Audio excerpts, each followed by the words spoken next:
Hi everybody, Russ and my Hammers 11. Hope you're all safe and well. If you're new to the channel, please consider subscribing, hitting the bell icon so you're made aware of any time we put new content on. As always, we'd like to thank our channel sponsors, Untuck Check them out in the description below. Black Friday, Christmas is coming up. If you want to, buy your old man some shirts or some nice t-shirts, check them out because they're actually really good quality. And I've got lots of them, and I've always had them, so that's why I sort of wouldn't promote anything I wouldn't wear myself. Today's guest, bless him, Joe's been proper on it. He's on it. This is going to be a good episode today. I know it's going to be good. It's Joe England. Hi Joe, how are you, man? I'm really good, and thank you very much for this opportunity. Really looking forward to it tonight, our little chat. Yeah, exactly. I don't think it's going to be a little chat, Joe. I don't think it's going to be a little chat. I don't think it is. I think people better settle in with a nice cup of things to drink with Bob Will and Horlicks. But nice little autumn wintry night. Sit around the fire, warm cider, a warm cider. Mulled wine. Why not? Mulled wine. Yeah, get the mulled wine. I've got the Christmas decorations up, despite the fact Nigel Carden calls me a Scrooge. He's the Scrooge, not me. Yeah, they're up. It's Christmas. We've got fuck all to enjoy, so we might as well have Christmas early. That's what I say. Yeah. Right. It's been a difficult year for everyone. You only live once. Enjoy every day. That's my motto at the moment. Exactly. And how have you been, Joe, in the sort of the last? God, it seems like when someone goes, "Oh, the whole COVID thing." I mean, it's from like February. We're in November now. It's mental. How have you been though? Well, in the strangest way, although we've been in lockdown quite a lot, it's been the quickest year I've ever known. Yeah. We started lockdown and had an amazing summer in March. It's a terrible thing that's happening, and I know some people that have had COVID-19, and some of the job role I'm in, I've talked to customers that have lost their partners. So I've kind of I understand the emotive side of it, But I'll just tell you one little story. In the job role I'm in, I talk to people of a certain age, and I talked to this lady Gladys. She's from the East End of London, right? Yeah. She's 91 years old, and we were talking about just before we went into lockdown, and she went, "Lockdown, I lost my husband 10 years ago. I don't want another fella. He was enough," right? She said, "But I remember being evacuated, not knowing if my mum and dad survived the bombing. I think she was from Barking. She said when she remembers the rationing, queuing up to get their bread, and by the time they got to the queue, the guy went, 'All I've got is lard.' And her mum went, 'What do I effing well want with lard?' Right?" So she's saying that that's real struggle. The East End was blitzed. There was air raids, and she said this is nothing. And it puts everything into context. It does. We're being asked to stay at home and watch Netflix. What a tough life. Or watch My Hammers 11, Joe. But even better. 250 episodes or something to watch. You've got plenty of time. And you know what? I haven't seen them all, but I've caught up on a lot of them, and some of them are friends of mine. You've interviewed a lot of players. I've done a West Ham fanzine, so I've interviewed quite a lot of players as well. So the joy of meeting players and talking to them about their days. So we're all connected through the club. We're all very passionate about West Ham. We've all been, it's a roller coaster ride. We're not glory hunters. I think that's why when we have the magical moments, they feel so euphoric. That's why that Lanzini goal was like winning the FA Cup in a way. I went mad when that went in. I went mad. I still don't think I've really kind of. I've never got over the Steven Gerrard goal, even now.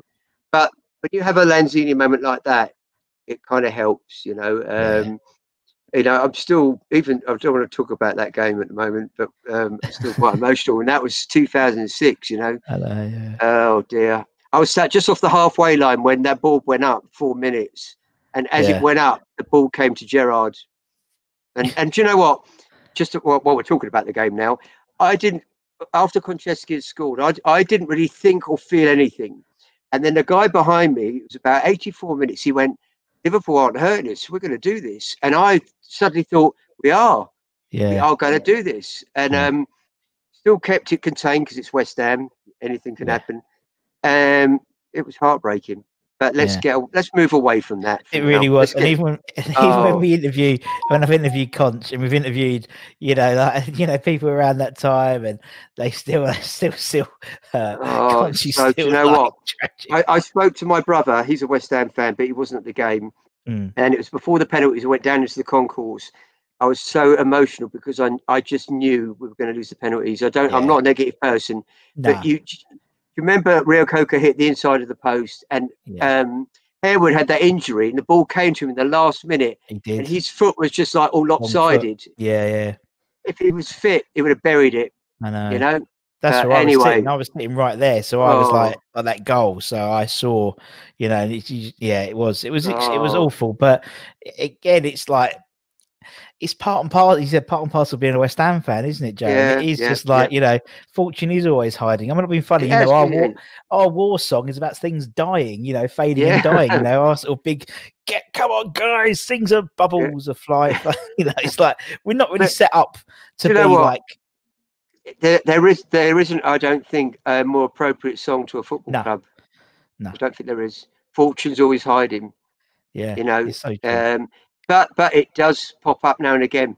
It does every season. Every season, doesn't it? 2 or 3 times. Yarmolenko v Chelsea when we came back after the lockdown. Yeah, that's what we're talking about.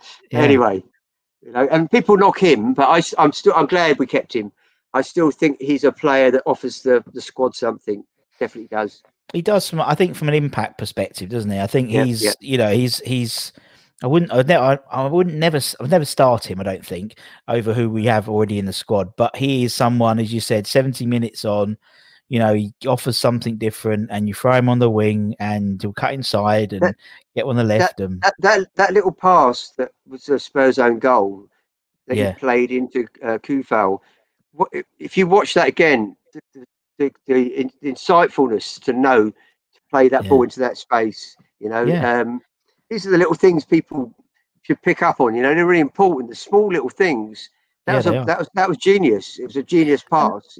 I mean, funny. He's like the second highest international striker in Ukraine after Shevchenko, isn't he, or something like that? But football's about confidence. Right? Yeah, it's all about confidence. I think the fact we're playing with no crowd is allowing some players to play better than if the crowd were there. In my opinion. Yeah, I agree totally. And I think, and I'm going to do the maths probably at the weekend because there's no West Ham on telly, so I've got a bit of spare time in between my baking, of course. That I'm going to do some maths because I'm pretty sure. You look at the Premier League at the moment, and maybe even since restart last year, and the teams that are doing crap, in my opinion, have tight grounds. Do you know, small grounds. So you look, Sheffield United, they were like flying, weren't they, before lockdown? And then lockdown happened, and they've just gone like a lead balloon. Bramwell Lane is a really intimidating crowd. So for them, teams going there, it is intimidating. And same as Burnley, and even the clubs going up, sort of obviously the West Broms and Fulhams, they're in old-fashioned grounds as well. They needed them fans. And this is why I'm really looking forward to Sheffield United away, especially after what happened last season. With the Declan Rice handball. Let's not even go there. Let's not even go there. But Moyes is getting the tune out of him, isn't he? We just spoke just before we came on. We're both very sort of optimistic at West Ham at the moment, which is nice, isn't it? Yeah, it's brilliant. Nice. Really good. Loving it. The Fulham game, for example. Traditionally, we'd all put that down. Last sort of 4 or 5 seasons as probably losing because it's West Ham or getting a draw, where everyone was full of confidence going into it, and we won, and we still grounded it out. It wasn't pretty, but we got the 3 points. Seasons before started the game on fire. Brilliant. And that's how I thought we were going to do. Come out early, get an early goal, sit back, let Fulham come to us, and win 3-0. But the goalkeeper was fantastic, wasn't he, that day? So we'll talk about when we get to my team. We'll talk about penalty takers, but that was one of the greatest penalties that I've ever enjoyed on Saturday. Mental, wasn't it?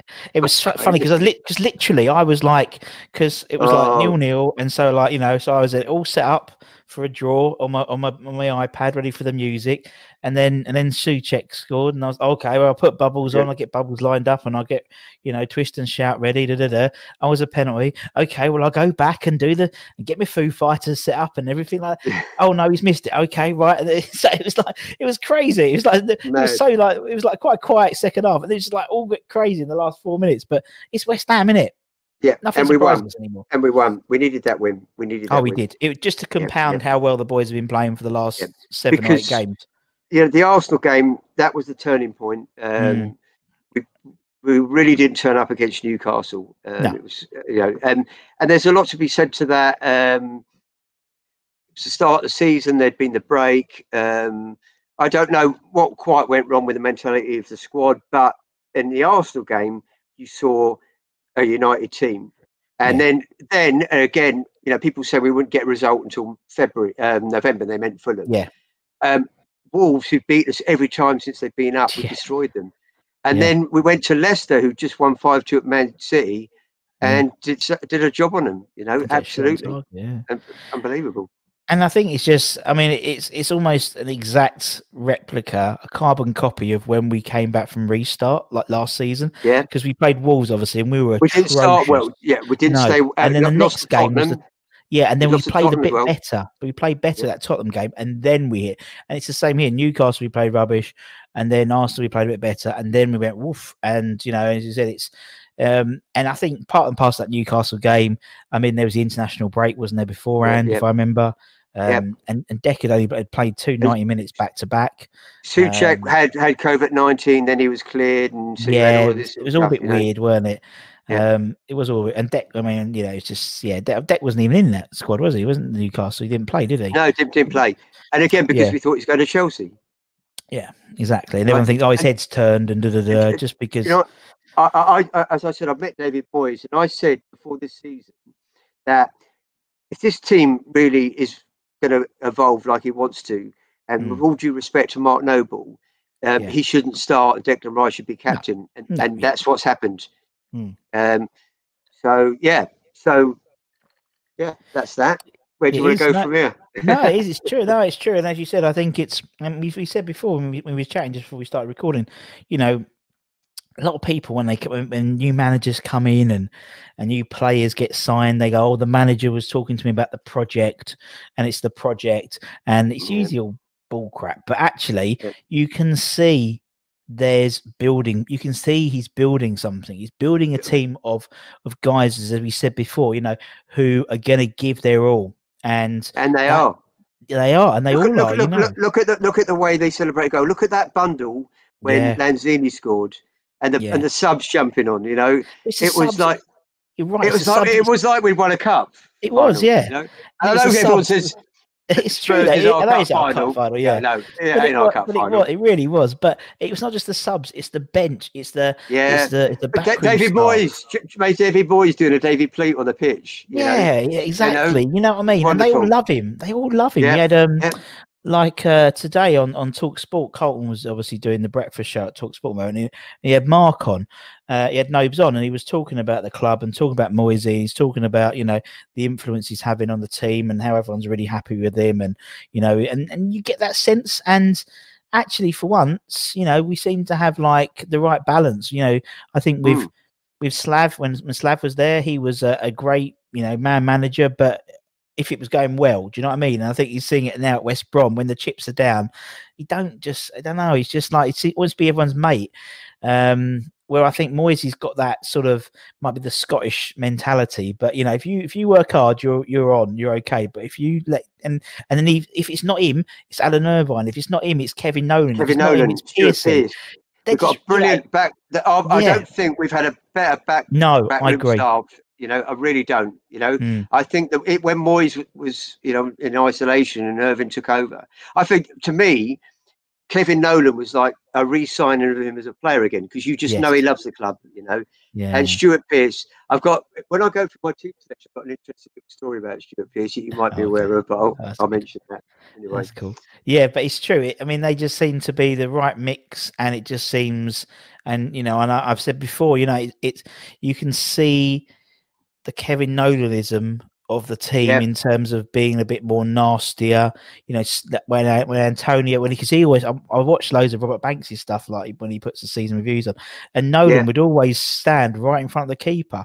What Antonio does now, you know, and it's like, but obviously Antonio's like a muscle, so he's like lower center of gravity, and we just seem to be not so. We always be a bit of a soft touch, you know what I mean?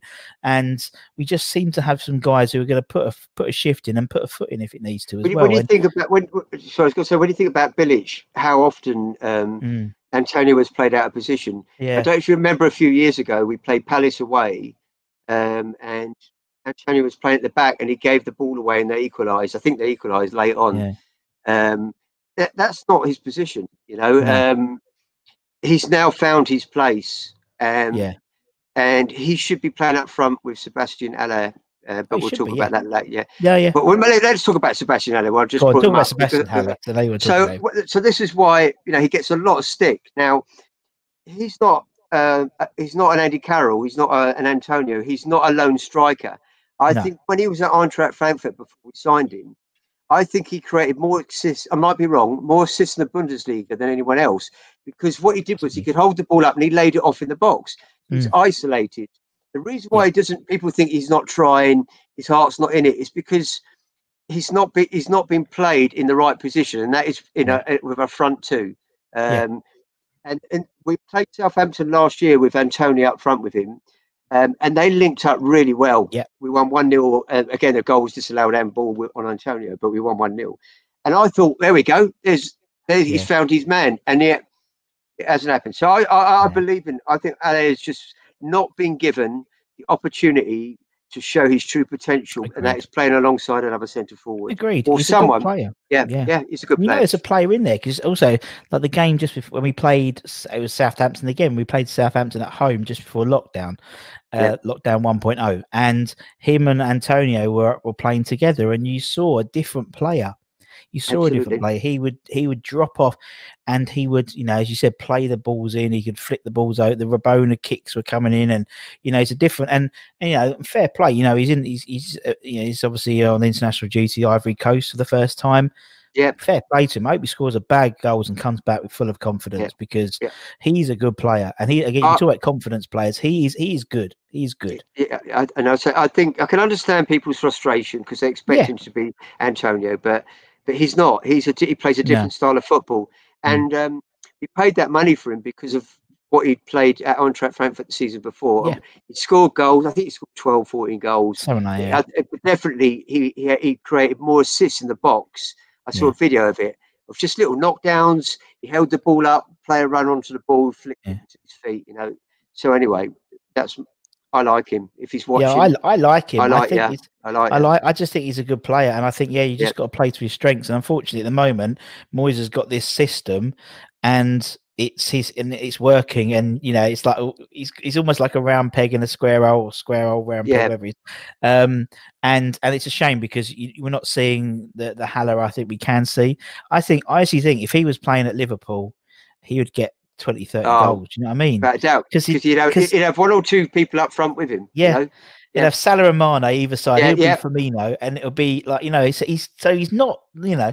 And the thing is, obviously, the way we're playing him, because he's not getting, you know, the games, then inevitably his value's going to go down as well, because because you know, he's not scoring goals and stuff. He's not playing, but and you know, anyway, we'll see what happens. But I agree. But that's what I think. That's why you know, I've coined a phrase called Moisifying, the Moisification, and basically it's the Moisification of players. It's not transformation, it's Moisification, and he's done it every time he's come to West Ham. So obviously Aaron Cresswell, he's Moisified him into a left, you know, of the back three, who's easily could be playing. I mean, if England play back three this weekend, you know, he could easily fit into that. Transformed player this mental, isn't it?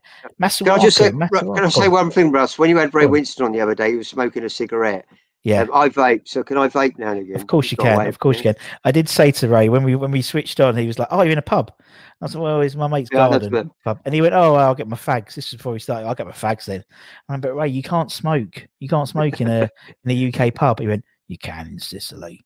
And he's just like chains, like smoking. But no, but it's true. Masuaku, you know, like Yeah, 9-10 again, months ago, you know, we wouldn't have given a shit if he came back no, injured. He's been Moyesified. he had a fantastic little run up until when Moyes was here, up until Yeah, when we got to the League Cup quarter-final against Arsenal after he beat Tottenham. He was on form, and then it just suddenly evaporated. yeah, He became half a player, was making mistakes. Yeah, he's again outstanding seasons he's yeah. having. He is, Outstanding. and obviously we said about Antonio, but he did the same thing to Arnautovic, didn't he, Yeah, Varney? yeah, You know, Slav put him on the right, and he just wasn't working. He Moyesified yeah. him to a striker, and he became, you know, an absolute threat, like Antonio is. You know, it's like you wouldn't have.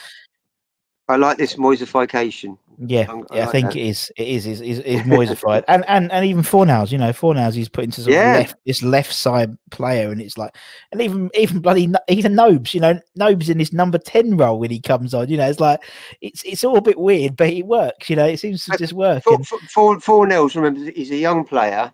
He took time to adapt. He did. People forget the assists and goals he scored last season, but now he's proved that he's settled in his side. You know, and he's passionate about his club, you know, and I think they are a united group of players. Definitely. There's no doubt about it. There's nobody. The trouble over the past few years has been someone in the dressing room that's upsetting the mood or whatever. And we're hearing things coming out, and Arnautovic is definitely one of them. But I think that they truly believe when they go out, they can get something out of a game. Yeah, definitely. No, I totally agree. I totally agree. And that's you see, and you'll get that from my starting 11. Oh, very good, very good. Yeah, but I was about to say, you see it as well because the club release a lot more training videos. Do you know what I mean? Yeah. Where they're all laughing and joking and you know, pranking each other, and again, it shows there's a good feeling in the club at the moment, and long may it continue. Right, okie dokie. So, right, so let's just ask the first question. Let's ask a question 21 minutes into the interview. Why are you a West Ham fan, Joe? What's your story, man? The story, I grew up as a child in Essex, in Chelmsford. My mum's Irish, my dad's English, and I had my first kit when I was about 5 was a white long sleeve shirt, and my mum sewed 3 lions on. Okay. And because she's Northern Irish, I also had a green jersey with a number 11 on the back for George Best. Yeah. And when we played football on the green, they called me the number 11 goalkeeper without really kind of identifying. I didn't really have a club team. So I was about 6 years old. And at school, I think I was first year junior. A kid in my class was called Michael Welsh. He was like the toughest kid in the class. And his older brother was 4th year junior. And even though his older brother was only about 9, 10, he might as well have been 29, if you know what I mean. Yeah. And I already knew that Michael supported West Ham, and he introduced me one day to his brother, and his brother just turned around and went, "Who do you support?" And I just went West Ham, right? Yeah. And that's the truth. So it wasn't that I felt threatened. It just, and they were down the A12, the local club. I obviously went to see Chelmsford City. I've got here, I'll draw it out, my first West Ham top when I was 6, right? As many people say to me, I bet it still fits you now. Yeah. That was when I was about 6. So, brilliant. And then that's it. Once West Ham, because I didn't have a club side, I didn't really. No. I was young. I was into football, and then once it was West Ham, that was it. There was no going back. So I've seen all the relegations. I've been on that roller coaster ride. I remember one of my mum's friends said, I think I was a bit of a disruptive teenager, but one of my mum's friends said, and I thought this is a really nice compliment. She said, "What your mum's always admired about you," and there probably wasn't a lot at that time. She said that you stuck with West Ham, you know, because there was a lot of disappointment. And you know, there's still throughout the years always has been, but I believe once you know, to me, I don't know if I grew up in Chelmsford, I'd have been a West Ham fan. Moved to Surrey, where there's a lot of Chelsea around here and Arsenal, quite a few West Ham as well.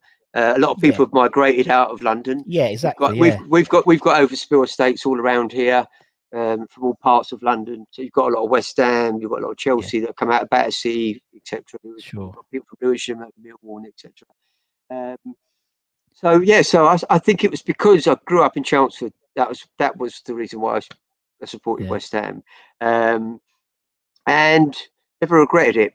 You know, even through the darkest times, and there, you know, there has been some really dark times. You get over it. You know, it's a game out of your control. You can't control the game. I've sat there when my friends have left when we've been losing. I remember that we played Sheffield Wednesday. We were 4-0 down, and my friends that always stood to the end, stayed to the end, went. And I thought, I'm not going. Yeah, I'm not leaving until the game's over. And I still kind of have that. You know, it's just, you know, I feel okay. We've lost 4-0 home to Sheffield Wednesday, been awful, but I feel such a kind of an affiliation to the club that I'm not one of these people that like I'm not going to mention particular clubs, but when they're not doing well, they don't talk about their clubs. You know, I'm proud of being a West Ham fan. Me too. And you know, I don't care. You know, I've seen us lose 7-1 at Man United. You know, I've seen us get stuffed 6-0 at Man United as well. I've seen us get stuffed all over the place. But you know, what I find is the important thing is the camaraderie between the people that you go to football with, the people that I've met over the years. I've been to away games where I've had friends in a different part of the ground and they thought I'm on my own and offered me a lift back, you know, things like that. And I'm like, no, it's all right. I'm going back with, you know. So I've met a lot of people through West Ham that have become friends. And I think it's that, you know, I remember the 85-86 season. When we nearly won the league, I wrote my phone number on the fag packet because I can't remember, we were playing away somewhere that Saturday, and I didn't even know this guy, but he lived reasonably near me, and he phoned me up and picked me up. I said, "But you've got to come all the way down to go back up." He went, "That's all right." You know, and that's back in the 80s. That's what it was like back then. And and I only met him at that game, you know. And he said, "Are you going Saturday?" I went, "Well, I can't really get there." And I remember I tore off a bit my fag packet, wrote my phone number on it, he phoned me up, and they came down and picked me up, you know. And I've got loads of stories, and we all have. We do. Of making friends with complete strangers that's you know that you've met at football. You know? And I mean, and you know, again, we may well be biased, but I don't think we are. When I say this, we're a special bunch of fans. We are a unique bunch of fans.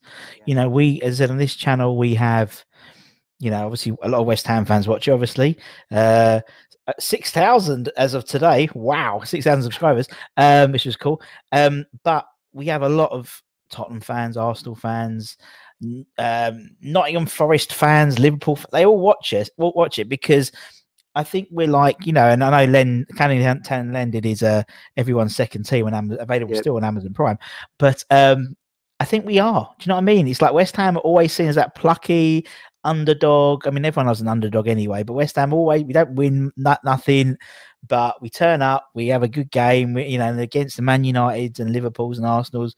We know we always turn up for them games and the Spurs ones and Chelsea's. Absolutely. But, I think what it is that no matter what position we're in, we're not ashamed of the club we support. You know, we're not ashamed to say that, you know, I'm West Ham. I'm actually really proud I've always been proud to say I'm West Ham. Me too, yeah. You know, absolutely. I can't imagine that I could have supported another team. No, I can't either. You know? No, I can't either. You know, and it's like someone said to me, you know, would you ever want to win the league? And I don't think I'd ever want to win the league because I think then you'd lose that West Hamness about us. Do you know what I mean? I did want to win 85-86. Yeah, I mean 85, and obviously 83-84 as well. We did quite well, didn't we? Then we sort of fell by the wayside. But I mean, I think that season, I think we won our first 5 games or something. You know, I think we went, we really started brilliantly. But and some of those players in some of those seasons are in my starting 11. Well, let's segue into that then, Joe. Let's segue into that. Nicely segue for you. So should we do it? All right. Let's crack on. Go on now. I know you've got like an introduction, so let's do your introduction of your team. So in the last season at West Ham, I ran a fanzine called 5 Managers, which was to celebrate the end of an era. And obviously we had, I think we're the only club I believe, in the whole world that ever had 5 managers between such a long period of time, 1902 to 1989. Sid King, Charlie Painter, Ted Fenton, Ron Greenwood and John Lyall. And I'm going to be the 6th manager tonight, right, with my team. Now, this team I picked because I believe that they're strong throughout, and they're in their prime. So I'm talking about the players that I picked in their prime playing together. And in fact, some of them actually all did play in. Well, I'll tell you about the team. Right, we're starting goal. Go on then. So first of all, I'm manager, right? And my assistant coach is a gentleman called Andy Halford. He designed. Can I just show you this? I've got it somewhere. It's brilliant.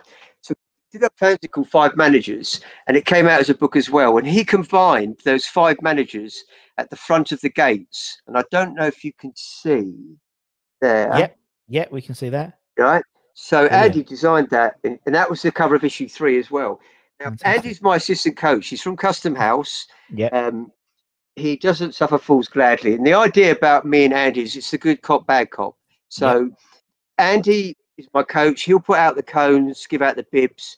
And if I need to give any players a dressing down, I will tell Andy and he'll have a go at them. And then I'll go up to him after going, I'm sorry, Andy, I had to say that to you. But look, if you've been a bit more kind of clinical in that clearance, we won't be one down. And so that's why Andy's my coach. So I felt, and I said to you before this, I had my 11 in my head before I wrote them down. I knew my 11, right? I wrote down, I just put some notes just to add to key things. In goal, so I remember Bobby Ferguson, Mervyn Day, but in goal has to be Phil Parkes. So we're in Division 2, and he was responsible for us to get out of that division and win the FA Cup, you know, in my opinion. He's a gentle giant, fantastic goalkeeper. And I don't know if you ever read John Lyall's autobiography, Just Like My Dreams, but he talks about the signing of Phil Parkes for what was then a world record fee for a goalkeeper of £565,000. Bearing in mind, we were a Division 2 team. And the story was the board didn't approve. They, you know, it was far too much money. John Lyall was in the boardroom, and the board said to Reg Pratt, the chairman, they went, Mr. Chairman, what we're going to do about Phil Parkes? And he turned round and said, I'll tell you what's going to happen. I'm going to go home. I'm going to have a cup of tea with Mrs. Pratt. And then I'm going to sign Phil Parkes from QPR for £565,000. Now, that's how John Lyall wrote it in the book. It's a brilliant story, you know. To me, we've got a brilliant goalkeeper at the moment, Fabianski, you know, and we've had some great keepers. But that's my goalkeeper. So, you know, big guy, and you're only as good as the people in front of you sometimes as a goalkeeper, although he could have inconsistent players, but I picked what I believe is it's a back line that have all played together, believe it or not. So at right back, got Ray Stewart. Ray Stewart or Tonka, he fantastic penalty taker. There's 2 memorable penalties that stand out. One was the FA Cup quarter-final against Aston Villa in the 89th minute. The tension behind that, the fact he just buried it. And the other one was 85-86, the last home game for Ipswich, where, again, we got a late penalty. Did Mark Ward fall over, or was he tackled? We'll talk about that in a minute. But again, a high-tension penalty, he buried it. I think he only got sent off twice in his career. I might be wrong, but he absolutely got stuck in. He was a fantastic right back. He attacked well as well down the flank. And I believe, you know, never met him, but what I've always heard is he's a decent chap, and that always helps. So he's my right back. My centre halves, again, were easy to pick. So both of them have been captains of West Ham. Billy Bonds. I don't really even need to justify Billy Bonds. He's the epitome of everything that's good about West Ham United. When I was a kid, never wore shin pads, socks around the ankles. Very, very, very gentle, shy man outside of football. Very much so, complete opposite on the pitch. You know, he led by example on that pitch. I didn't pick Bobby Moore because I only saw Bobby Moore, I think, once or twice, and I couldn't really justify that. Even though Bobby Moore to me is an idol. You know, you know, you know. Yeah, I feel like I've watched probably more of my life, you know, because I've seen some videos. Same as me. Same as me, and that's why I sort of made that thing that made that rule that people have to be alive to have seen him play, because otherwise everyone would have picked Bobby Moore. But I never saw him. I saw Gary Breen instead. My reference point wasn't as good, unfortunately. But so alongside Billy, and they played together as well. This back four did, I believe, at some point play a number of games together. Alvin Martin. Again, he was captain of West Ham. He scored 3 goals against 3 different keepers when we beat Newcastle 8-1. And when I run my West Ham fanzine, at the end of the season, I was invited to a do, and he had a go at me for not inviting me for not interviewing him in a very nice way. He's a really nice chap. Again, he signed. I think he's dropped by Everton as an apprentice. He was signed on schoolboy terms, I think, by West Ham. Had a long career with us. If you just see the way he still talks about West Ham, West Ham through and through. Again, gave it his everything. Playing alongside Billy Bonds, you've got a formidable 2 centre halves, right? So left back. Now, I run another magazine, and Julian Dix helped promote that. I owe him a lot. And I find Julian Dix, I idolise him like a lot of people did for his, absolute spirit, commitment. But I couldn't have him and Ray Stewart in the same team because they both took penalties, and we'd have like against Bradford when Frank Lampard Jr. was arguing with Declan. That's why Julian Dix couldn't be in it. But the other reason, I've met and interviewed Frank Lampard Sr., and he's a most gracious human being. And again, a former childhood hero of mine, socks around the ankles. And also with him and Bill in the team, and again, I'm talking about these players in their prime, the camaraderie between them. That whole back line to me is a fantastic back four. And I'll tell you a little story about Frank when I met him and interviewed him. It's really, I found it quite sad. His son set up the interview, right? Frank Jr., right? And the story is that I was given the number. I was leaving countless voicemail messages. Frank Jr. was in New York. I said, look, I'm leaving all these messages for your dad. He's not answering. And he went, Dad's not very good with phones. Leave it with me. And then next thing I know, I'm in front of Frank Lampard Sr. And Frank, in the interview, told the whole story of his life, basically. But the saddest part was when I asked him if he still went over West Ham. Because, he was born and bred West Ham, He moved to Canning Town after his dad was killed in a road accident on the Barking Road, I believe, when he was 5, and they went and moved in with his grandparents in Canning Town. But he said that when he went over to West Ham, he wore a hat, would pull it down, almost like I don't want to be recognised. And I found that really upsetting. Me too. Because to me, I hold him in the same regard as Billy Bonds. Totally. Do. Yeah. And the thing is, as well, a lot of people don't know this, but he was a right-footed player, and his first game he played at right back. He had a really serious injury, by the way, I think in his first season away at Sheffield United, that could have ended his career, and he worked really hard to get back at full fitness. And Ron Greenwood put him at left back and said, Frank, what you need to do is when you get down to the line, cut the ball in and hit it on the inside of your right foot into the box. And he started doing that. And obviously started working on he trained a lot after training, and his son did the same. We all know Frank Jr. Yeah. So Frank Lampard, I think Ron Greenwood and John Niles said, get some running spikes. You need to work on your speed. And he works a lot on his left foot. And so he could knock that ball in on the outside of his right foot or on his left foot. So that's my back line. I think we've got a great goalkeeper. The goalkeeper's well protected by a fantastic back four, So that's my back line. But I'm all about attack. I want to win games, right? So I've got on right wing, I've got Mark Ward.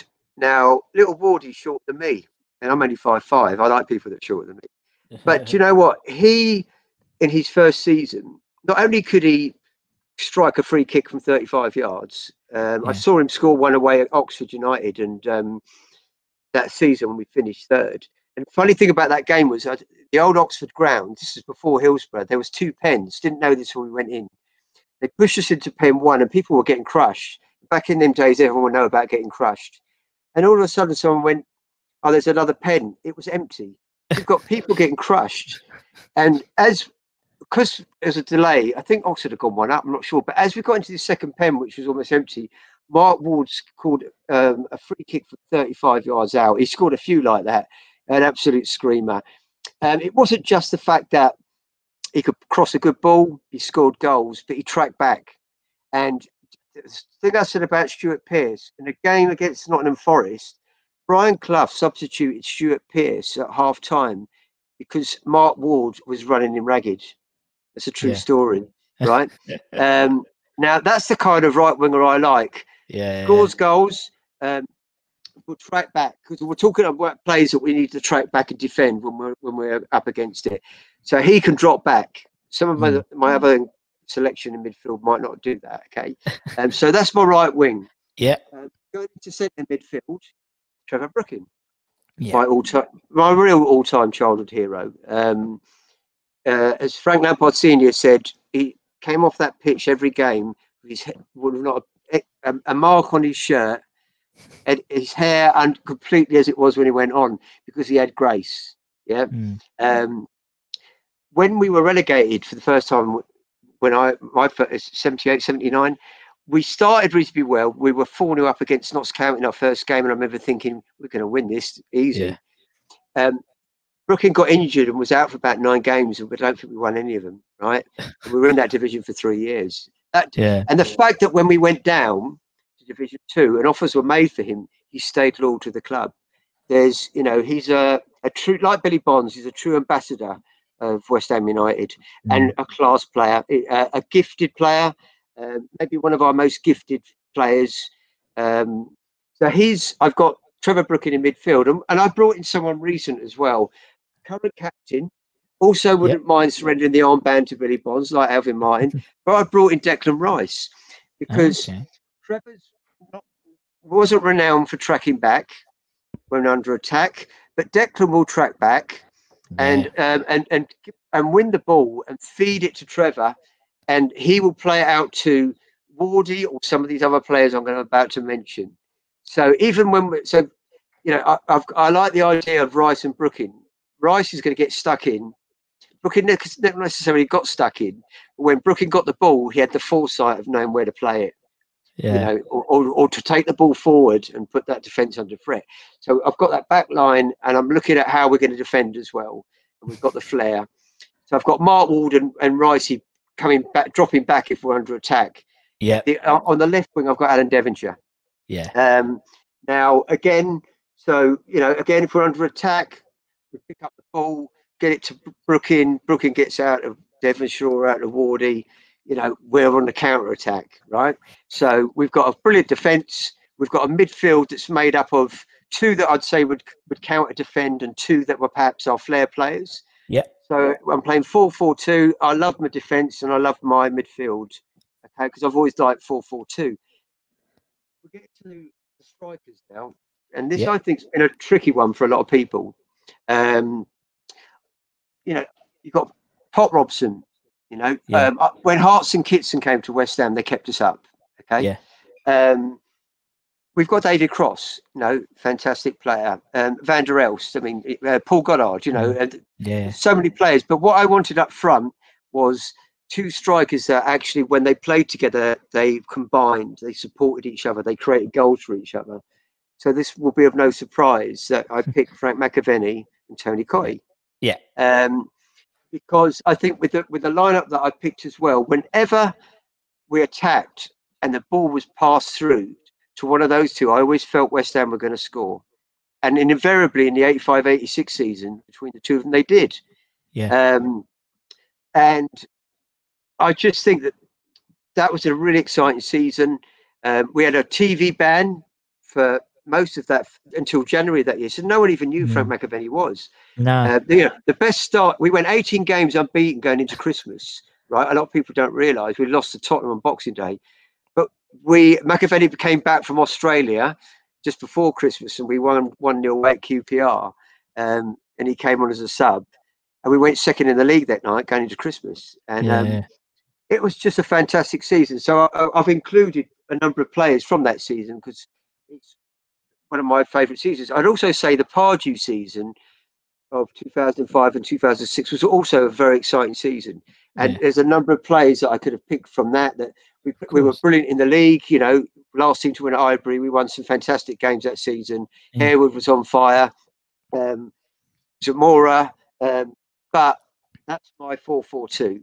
You know, you can sit all day and you can think, oh, I don't know, but I'm looking at a team that's going to gel and play the way that I want them to play. And I feel that team will defend well, and when under attack, there's players that will track back. But when we attack, you know, you'll even have Ray Stewart and Frank Lampard pushing forward. You know, and we'll win the league with me as manager. Well, that's what Wardy said. That's sort of the interview, Wardy. That's what he said. He said, "Do you know what?" He says that 85-86 team would have won the league if we had Julian Dix at left back. And so he did his 11, and it was like the 85-86 team. Left back was sorry to Georgie and everything, but Julian in that was the missing piece of the pie. And obviously, famously, because obviously I was sorry to make you feel old, Joe, but I was about 4-5 at the time. I didn't realize that Billy was out. Billy missed the whole of the 85-86 season. And we had Tom came back the next season. He did. Came back, still playing at 41. I know, mental, innit? I don't know if you know. There used to be an old joke at the time about a Japanese soldier still fighting the Second World War. And they found him. And the first thing he said is, "Billy Bond's still playing for West Ham." It's funny, isn't it? It's just like we're just going because we were doing a thing about Steve Potts the other day, and obviously Pottsy was part of that squad as well. Was the 85-86 squad as well, and again, it's just amazing. Again, a difficult person. You mentioned George Paris. You know, there's so many. I mean. You could do 10 teams, Joe, couldn't you? Absolutely. Easily. And so what I thought when I picked my 11, I picked a team that would gel and that would win me games. You know, and if you know, so for instance, if Trevor hadn't headed that ball out of the box because it messed his hair up, and I said to Andy, "Look, you're going to have to lay into Trevor a little bit." And then as they were coming out, I then soothed Trevor, saying, "I'm sorry, Andy had to let rip there, but." You should have really headed that ball out because then we wouldn't be 1-0 down. But you know, but also, Joe. I mean, as you said, you know, sometimes actually, you know, it's something I say to my daughter. You know, you know, she, you know, she's 8, bless her, but she overthinks things sometimes. She think, and so we all do sometimes. Exactly, but as you said, you know, you basically count your 111 straight away off the top of your head. That 99% of the time is going to be the right answer. Do you know what I mean? It's like it's then when you sit back and you think, actually, do I put Julian in or something? Do I put Potsy in? You know, where's Bish going to go? And there's no Canio, and there's no Pike. You know, it's your first 11, and that's usually the right one for you. I've done something that I don't think you allow, but I'm going to mention it anyway. Go on. I'm going back to the old days when you only could have one substitute. Sure. I decided, because I thought it was a challenge for me, who would I put down as my substitute? That was the hardest. And I put as my sub in that 11 John Moncur, right? Because to see a game out, I might bring him on for Brooking just to tighten up the midfield. So, you know, only allowed one sub.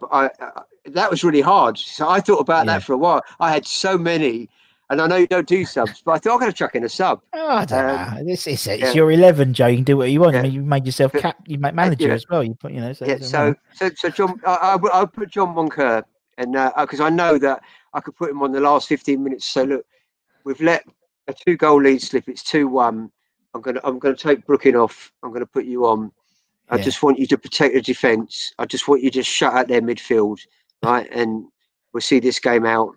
But also on the flip side, could you imagine Monks in that? You know, it was quite a character-driven side with McAvenny and Waldy and stuff. Could you imagine Monks in that sort of little setup with, you know, Alvin and Reg and people like that? I mean, absolute hoot, wouldn't it?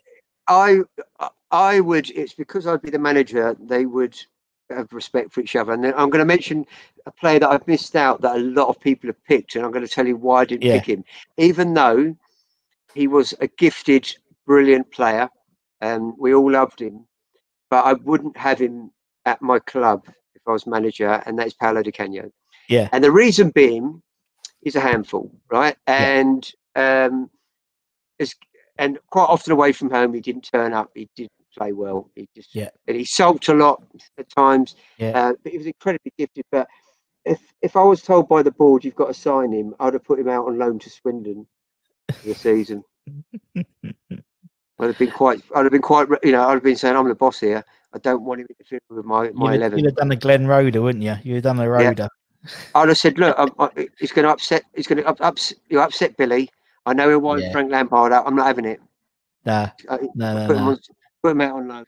And you let them all go for a pint on a Tuesday night. I think they could all have a beer. We'd all go for a beer after the game. Yeah. And Billy Bonds was a real fitness fanatic. And I think, like George Best used to say, George Best would go out and have a good drink, but he'd run it all off. Yeah. Right, he'd run it all off. So I wouldn't mind them going out as long as when they turned up for training, they delivered on the training field what was required. And when they came off, they were exhausted, but they'd done the session. They'd done everything. I think one time when Billy Bonds was manager, I can't remember who told me this in one of my interviews, but Ian Bishop turned up quite hungover. Oh, right? We know. Yeah. Right? Yeah. And Billy Bonds made him run so hard until he threw up. Yeah. And I don't think Ian Bishop ever turned up in that condition again. Well, because when I interviewed who was it? I think it was Mad Dog. So Mad Dog dobbed him in. So I said I was interviewing Bish in a couple of weeks' time, and he went, all right, call him Polo to start off the interview. So before we recorded, I said, hello, Polo. He went, how do you know about Polo?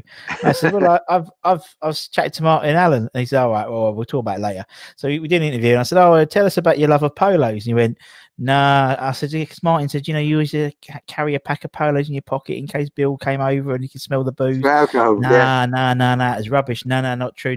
And he paused and went, it was extra strong mints, not polo. But you know what? And it's like, and again, it's like we've interviewed like people like him and Bish and Monks, and even sort of like even the newer sort of crop in terms of like Trevor Sinclair and Razor and people like that. And they would go out for a beer, and yet they might, but. And Trevor said himself on AV Sinks, he went, we'd have probably won the league, or we would have got in Champions League if Harry hadn't maybe made us go out not made us, but said we can go out for a beer on a Tuesday night and then not train on Wednesday. He says, but then when I asked Razor the same question, he went, yeah, but I didn't have a sneaky beer on the Wednesday, Thursday, Friday, Saturday, Sunday, Monday, because I knew I could have a beer on Tuesday. So it wasn't a bad thing. So, I mean, there's a story. There's a little bit of discipline there. He knew that was his night, Yeah, it's sort of like, it's like on a dog leash, isn't it? You've got like that 3 meters and you can go in and out. You can't go above 3 meters. It's that type of thing. But I'm even like, as you said, Razor got back. I mean, I live in Hornchurch, but he got a 2 mile exclusion zone from Romford Town Centre after the Christmas party they had there. And we all know about Hayden Fox at the Christmas party. We do know about the Christmas party as well. But because he got the ban, he couldn't, because obviously Chadwell Heath is less than 2 miles in exclusion zone, so he couldn't train. So Harry was down the magistrates getting it reduced to a mile so he could get into the Chadwell Heath. But it's like, but they won the games, They were playing well. So it's when the team aren't playing well that it all comes out, isn't it? And so, I think football's a different game these days. I think that with sports science and diets, etc. And they're now, footballers are footballers, but they're more kind of, they need to be finely tuned athletes now. They are, yeah. Especially playing at the top level, because if you're not looking after your body, you're susceptible to injury. Especially sort of 3. A lot of them are playing 3 games a week, really. The top boys, isn't it? And but I think that the flip side is it's become this sort of science, and so much so that I think we've taken out the fun value of it. I don't think, I don't think I would be doing this thing in 20 years' time, telling us stories about Felipe Anderson and Sebastian Haller, and it'll be where we'll be talking about John Moncur and Ian Bishop, and still, and yeah, we still would be, because they were the characters and we associate those. And all being well, how Declan Rice stayed with us to the end, like nobody. And I think you'll have hope.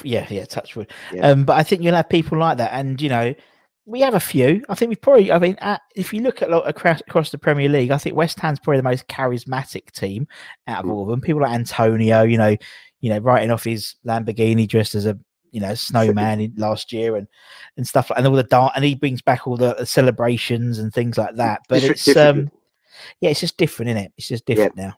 It's different, but it's great because obviously we can all have little stories, and as you said, you've got little stories of Frank Senior, and that's one of my big things is trying to get some more recognition for Frank Senior, because I totally agree with what you say, because the man's is it his second all-time appearance or third, something like that? I believe so. Yeah, it's mental that he's always nearly 600 appearances, if not more. I'm not sure. Yeah.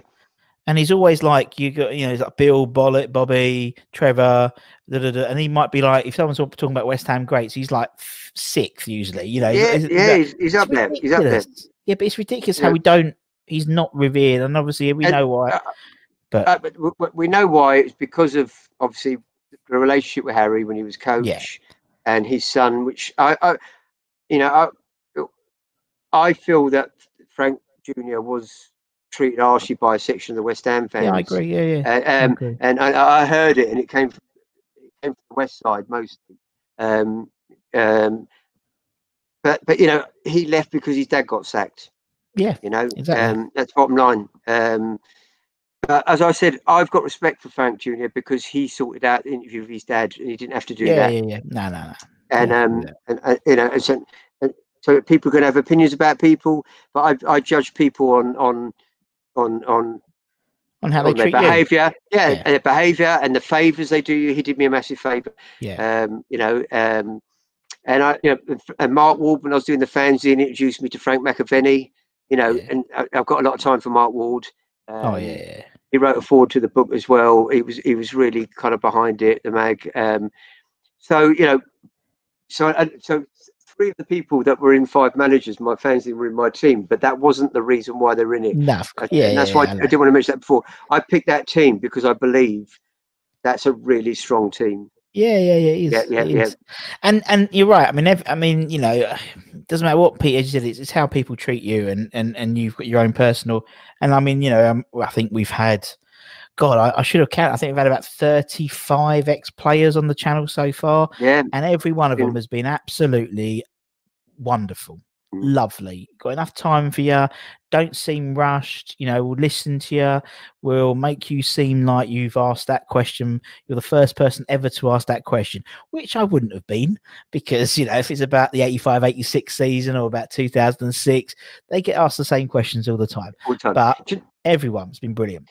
I think when you look at some of the ex-West Ham players that played at a number of other clubs, so you look at say Trevor Sinclair's tweets on Twitter, very supportive of West Ham. I like, a lot of people had, Joe Cole. Obviously, we had to sell Joe Cole. Yeah, we did. We needed the money, right? He came back. I'm glad he came back, but he obviously had some injuries. I love the way he talks about West Ham still. Yeah.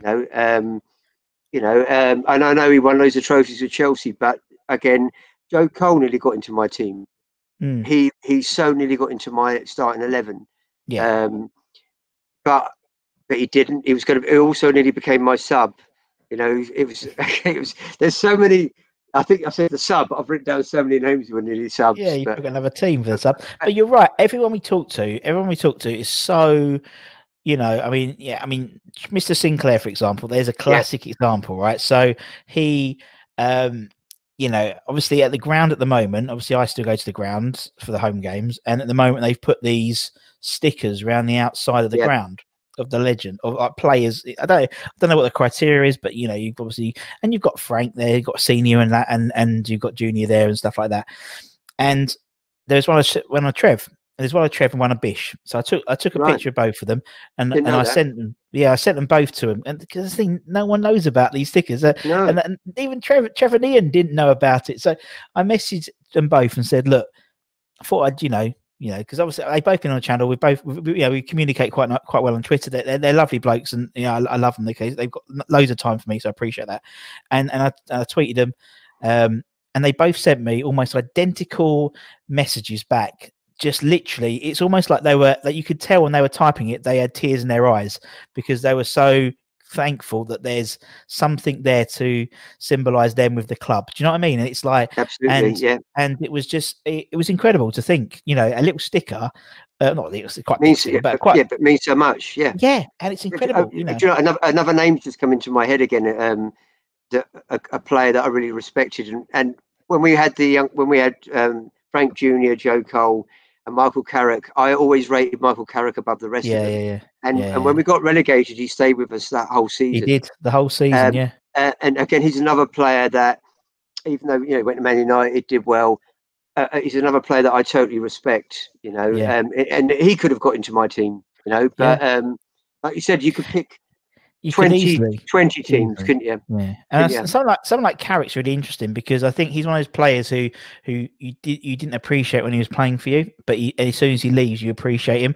Every club he left for, so West Ham and then Spurs and Man United, they couldn't replace him. They couldn't replace him as a player, and he was a fantastic player for us. And obviously it was almost like he was a shadow on the pitch because what he did was the really subtle stuff.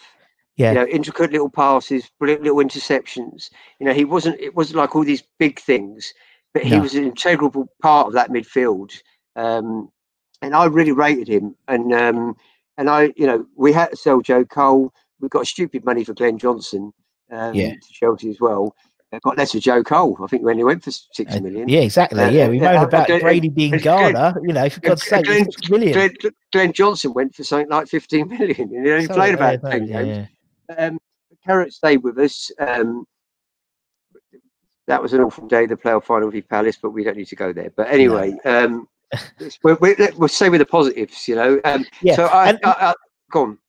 So what's really interesting about you said it's all that those sort of sleeper players, so to speak.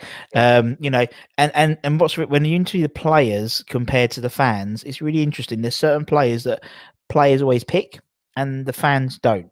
Don't always pick. So, you know, for example, we're looking at sort of that sort of 80 to 85, 86.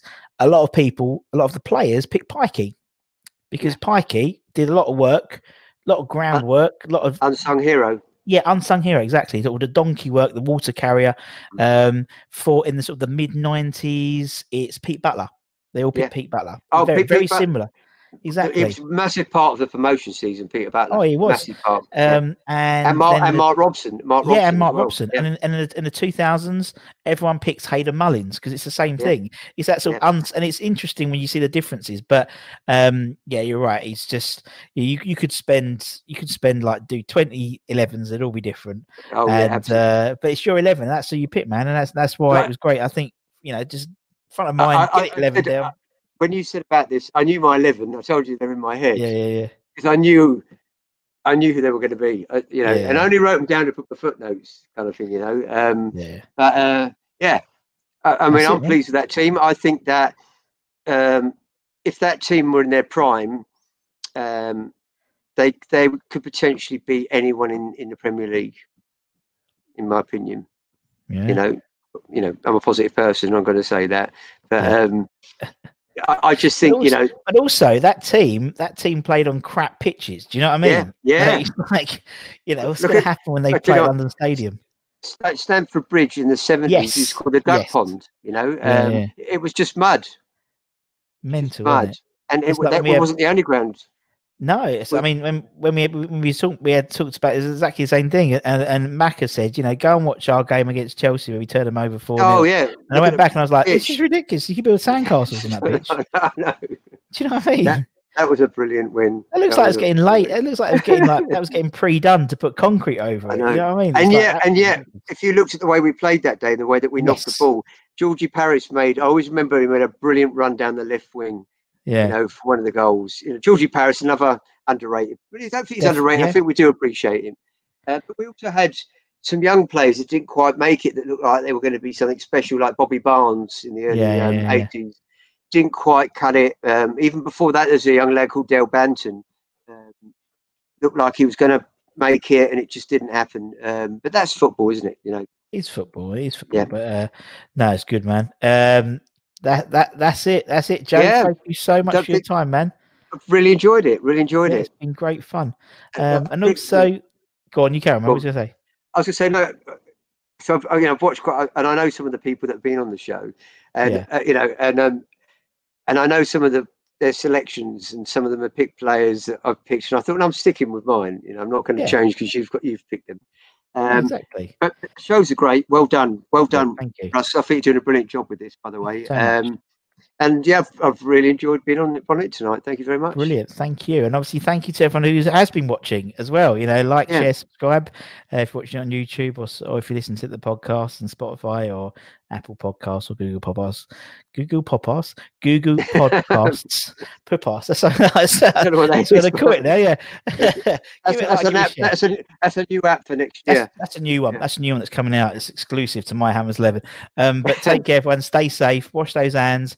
For me and Joe, take care, everyone. Come on, you irons. Good and night. We'll see you again very soon. I'll just say one thing. I don't do the arms. This is what Andy Halford made me. I'll show you that instead. Okay, go on. You do that. That's it. Lovely. Okay. Nice one, Russ. Take care, everyone. See you soon. Bye-bye.